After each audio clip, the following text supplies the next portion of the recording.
People fought. Read history. Read what happened 100 years ago in the United States of America. What the farmers did. Now you look at the farms in America, the highest rate of suicide is in farmers in the United States of America. They're committing suicide. When I was a child, we used to sing a song. Old MacDonald had a farm. E-I-E-I-O. And on his farm he had a cow. E-I-E-I-O. And what did the cow do? It went moo moo. Old MacDonald had his farm taken away from him because he couldn't pay the bank. His cow doesn't go moo moo anymore because he's got foot and mouth disease or mad cow's disease. Really. And old McDonald's has been replaced by McDonald's. That's who replaced him. That's who bought the family farm. And he's going to genetically alter the corn that you're eating. He's going to genetically alter the food that you're eating. In the health food stores in the United States, they have to put out things that say, we cannot guarantee the absence of genetically modified food in our foods. And if you have an ounce of intelligence to think that this ignoramus that we call Homo sapien can improve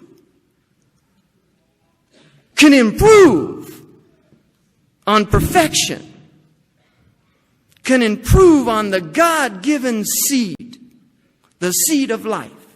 If you believe that man, this is called hubris in the ancient Greeks, this is what destroys man, is his arrogance, his belief that he can do things that he is not qualified to do. And the sign of an intelligent man is to know his limits.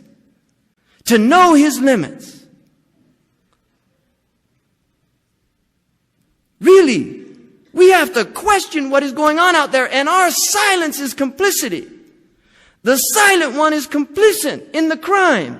If you stand by and watch a crime happening, you're part of that crime. You're aiding and abetting that crime if you don't do something about it. The Arabs say, the hadith says, as-sukut alamatu ridha. Silence is the sign of contentment. Silence is the sign of contentment.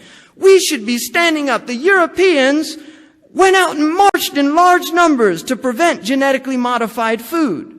And yet these things, people aren't even debating these things because we have an educational system that makes us docile, that makes us think. Like the John Taylor Gatto said, it makes people accept orders even if they're stupid.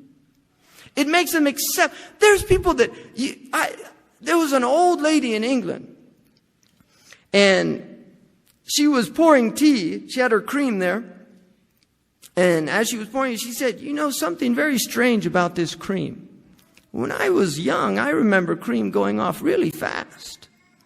But this cream doesn't go off anymore. It'll last 2 weeks. My grandfather said, he had an orchard. And he used to tell us, if we found a worm in the apple, he said, I wouldn't eat an apple a worm wouldn't eat.